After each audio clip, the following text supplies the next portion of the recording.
Mal ehrlich, das größte Problem im ersten Deutschkurs ist nicht die Grammatik. Es ist die Angst zu sprechen oder sogar die Angst, Fehler zu machen. Und genau das, finde ich, hält viele Leute am Anfang echt zurück. Total, ja. Viele sagen wochenlang nur so Sachen wie, ich bin ey. Und dann stoppen sie. Eigentlich schade, denn nach der ersten Stunde kannst du schon kleine Sätze sagen, wirklich. Und viele denken, sie müssen erst alles perfekt verstehen, bevor sie reden. Das ist halt ein Mythos. Im Kurs geht es oft darum, einfach loszusprechen, mit kleinen Bausteinen. Hallo zusammen, schön, dass ihr da seid. Wir sprechen heute über Deutschkurse für Anfänger und was euch da wirklich erwartet. Also, wie läuft so eine Stunde ab, was macht die Lehrerin, und was hilft euch am meisten? Ich bin Tim, hi.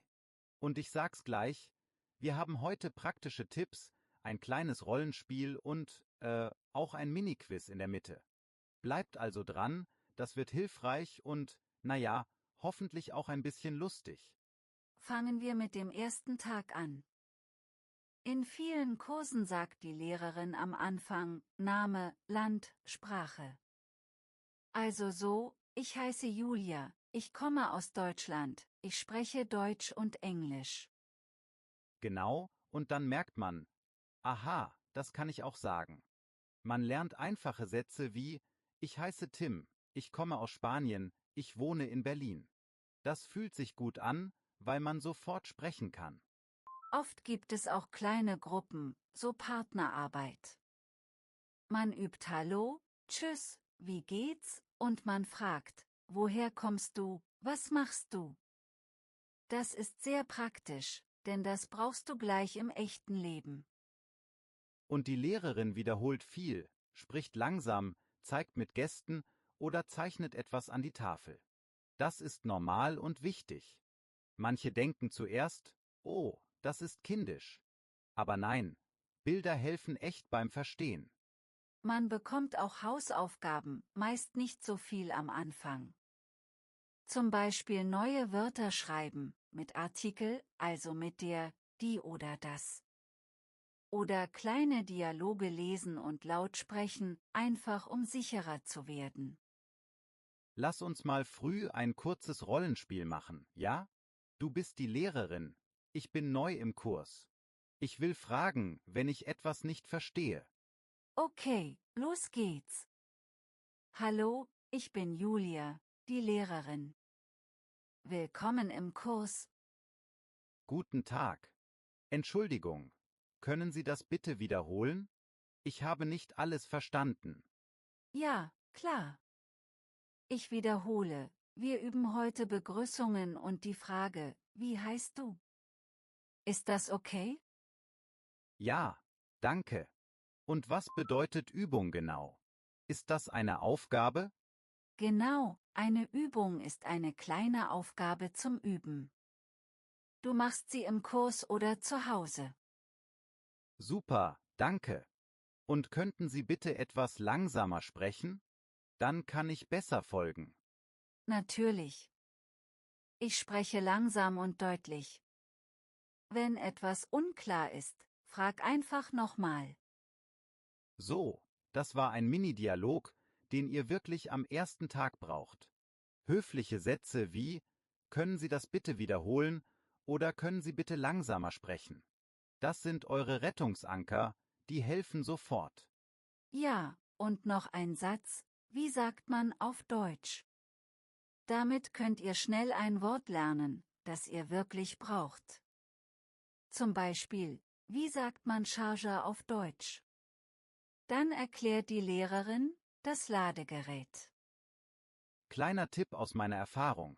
Schreib neue Wörter immer mit Artikel auf, also der Tisch, die Lampe, das Buch. Ohne Artikel lernst du nur die Hälfte. Und du machst später weniger Fehler. Viele unterschätzen das, na ja, bis es weh tut. Wenn du die Artikel ignorierst, denkst du irgendwann, Mist, warum klingt mein Satz komisch? Es ist oft nur der falsche Artikel, nicht das Verb. Apropos Fehler. Da gibt's eine witzige Story von einem Lernenden. Er sagte ganz stolz zu seiner Sprachpartnerin das Wort Fahrt, also mit A, und dachte aber an das englische Wort mit einem anderen Klang. Tja, das sorgte für Lacher, und dann war das Eis gebrochen. Oh ja, und eine andere Person wollte Wurst kaufen und hat es so englisch gesagt, ungefähr wie Wurst. Die Kassiererin war total verwirrt. Danach hat die Person die Aussprache geübt, vor dem Spiegel, und es wurde besser. Das ist ein guter Punkt. Aussprache übt man am besten laut. Einfach Sätze nachsprechen, so wie Schauspieler das machen. Viele nennen das Schattieren. Also du hörst einen Satz und sprichst ihn sofort nach. Und hör dir Sachen an, die du magst, genau. Ein deutscher Podcast über Kochen, Fußball oder Serien hilft dir viel mehr als ein trockenes Thema. Dann bleibst du dran und lernst auch Redewendungen, die im Kurs nicht immer vorkommen.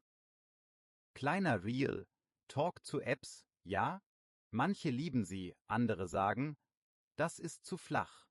Ich finde, Apps sind super für Wortschatz und Routine, aber im Kurs bekommst du Feedback und echtes Sprechen. Sehe ich auch so. Es gibt nicht nur einen Weg. Der Kurs gibt Struktur, Immersion im Alltag gibt Tempo, und die App hilft zwischendurch. Zusammen ist es einfach am stärksten. Vorsicht aber bei Online-Übersetzern. Die sind okay für einzelne Wörter, aber sie checken oft den Kontext nicht. Besser ist ein Wörterbuch mit Beispielsätzen oder du fragst im Kurs. Passt dieses Wort hier?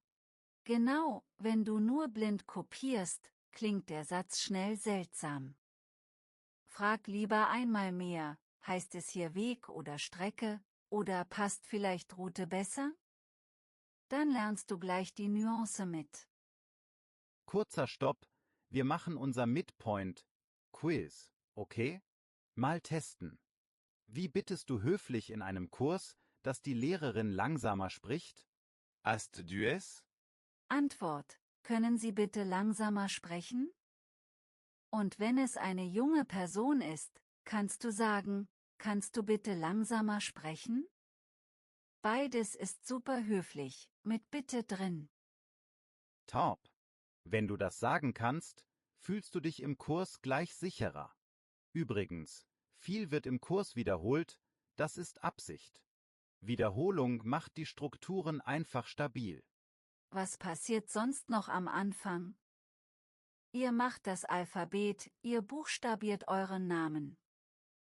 Ihr hört Dialoge, markiert Wörter, und die Lehrerin erklärt neue Verben wie heißen, kommen, wohnen. Und oft gibt's kleine Ziele pro Woche, so Mini-Ziele. Zum Beispiel, sich vorstellen, nach dem Weg fragen, im Café bestellen. Das hilft, weil du siehst, was du schon kannst. Ein Tipp gegen Nervosität: Sag im Kurs gleich am Anfang, wie du lernst. Sowas wie: Ich spreche gern laut oder ich schreibe lieber zuerst. Dann weiß die Lehrerin, was dir hilft. Und wenn du mal gar nichts verstehst, atme kurz durch und sag ehrlich, Entschuldigung, ich bin unsicher, können Sie das nochmal langsam erklären? Das ist völlig normal, alle kennen das Gefühl. Lass uns noch ein zweites, kurzes Rollenspiel machen, diesmal mit dem Büro der Sprachschule. Ich bin die Mitarbeiterin, du willst dich anmelden. Los! Ja, gern. Guten Tag, ich möchte mich für den Anfängerkurs anmelden. Gibt es noch Plätze? Guten Tag! Der Kurs Montag und Mittwoch hat noch Plätze. Der Kurs Dienstag und Donnerstag ist leider ausgebucht, also voll. Ah, danke. Wann beginnt der Kurs mit freien Plätzen und wie lange dauert er? Er beginnt nächste Woche und geht 8 Wochen. Sie bekommen ein Buch und Hausaufgaben, und wir sprechen viel im Kurs. Perfekt, ich nehme den Platz. Was brauche ich zur Anmeldung? Nur Ihren Namen, eine Telefonnummer und die Kursgebühr. Sie bekommen danach eine Bestätigung. So simpel ist das oft. Wichtiges Wort war eben ausgebucht. Das heißt voll, keine Plätze mehr. Das hört man wirklich oft, also gut merken. Was kann man sonst erwarten? Manche Kurse starten mit viel Sprechen, andere mit mehr Grammatik. Frag ruhig am Anfang, ist der Schwerpunkt eher Sprechen oder Schreiben? Dann passt du deine Erwartungen an. Und keine Panik vor Grammatik. Nimm sie als Werkzeug, nicht als Monster. Erst sagen, dann erklären, so lernst du natürlicher. Ein häufiger Fehler, nur passiv zuhören und dann zu Hause nichts wiederholen. Besser ist, nach dem Kurs 10 Minuten laut lesen oder einen Mini-Dialog mit dir selbst sprechen. Das ist klein, aber sehr effektiv. Stimmt. Und wenn es um Artikel geht, das sind nicht zufällig. Es hilft, die Wörter in Farben zu lernen, zum Beispiel der in Blau, die in Rot, das in Grün. Dein Gehirn liebt solche Anker. Wenn du unsicher bist, sag einfach, ich glaube, es heißt der Tisch, stimmt das? So bekommst du Feedback, ohne still zu leiden. Fehler zeigen nur, wo du gerade lernst. Zur Sache Immersion versus Kurs. Manche schwören auf völliges Eintauchen, also nur Deutsch hören, sprechen, denken. Andere brauchen klare Erklärungen und Übungen im Klassenraum. Eigentlich ist beides gut, je nach Person und Ziel. Ja, ich mag den Mix. Im Kurs lernst du die Basis und bekommst Korrektur. Draußen im Alltag oder mit Medien sammelst du echte Beispiele und bekommst Gefühl für die Sprache. Noch eine witzige, aber hilfreiche Übung. Stell dich vor den Spiegel und sprich eine Szene aus einer Serie nach. Achte auf Betonung und Emotion. Das gibt dir Mut und eine bessere Aussprache. Und such dir Kanäle, die dich wirklich interessieren, nicht nur Lernkanäle. Wenn du gern backst, hör Podcasts übers Backen. Dann lernst du Wörter, die du sofort benutzen willst. Im Kurs kommen auch oft kleine Tests vor, ganz locker. Das zeigt dir, das kann ich schon, hier fehlt noch etwas. Sieh es als Wegweiser, nicht als Stress. Frag im Kurs viel nach Beispielen. Ein Beispiel macht eine Regel sofort klarer. Sag einfach, haben Sie ein Beispiel mit diesem Verb? Das kostet dich nur 5 Sekunden. Und wenn die Lehrerin zu schnell ist, nutz deine Handzeichen. Mach so eine Stoppgeste und sag, Entschuldigung, langsamer bitte. Das ist absolut okay. Dafür ist der Kurs da. Noch etwas Praktisches, sitz neben jemanden, der ungefähr dein Level hat. Dann fühlst du dich wohler beim Partnergespräch. Und wechsle auch mal den Partner, damit du verschiedene Stimmen hörst. Zum Thema Apps noch ein Satz. Nutze sie als Ergänzung, nicht als einziges System. Sie motivieren durch kleine Erfolge, aber sie ersetzen kein echtes Gespräch mit Feedback. Zusammen ist das, wie gesagt, einfach stärker. Und bitte, verlass dich nicht nur auf einen Online-Übersetzer. Schau dir Beispiele an, lies kurze Texte, sammle Sätze. So bekommst du das richtige Gefühl für Wortwahl. Wenn du uns jetzt zuhörst und denkst, viel Info, dann atme kurz. Wähle nur 2 Tipps für die erste Woche, zum Beispiel, jeden Tag 5 Minuten laut lesen und neue Wörter mit Artikel notieren. Klein anfangen ist besser als gar nicht. Genau. Und im Kurs, melde dich einmal pro Stunde. Eine Frage oder ein Satz, egal was. Das gibt dir Routine und nimmt dir die Angst. Noch ein Mini-Dialog für den Unterricht, okay? Ich frage nach dem Lehrbuch und nach Hausaufgaben. Los geht's. Okay, ich bin wieder die Lehrerin. Frag mal. Entschuldigung, welches Lehrbuch benutzen wir? Und gibt es heute Hausaufgaben? Wir benutzen Menschen A1. Und ja, heute gibt es eine kleine Übung. Bitte schreibt 5 Sätze über euch. Danke. Und bis wann brauchen wir die Sätze? Bitte bis morgen.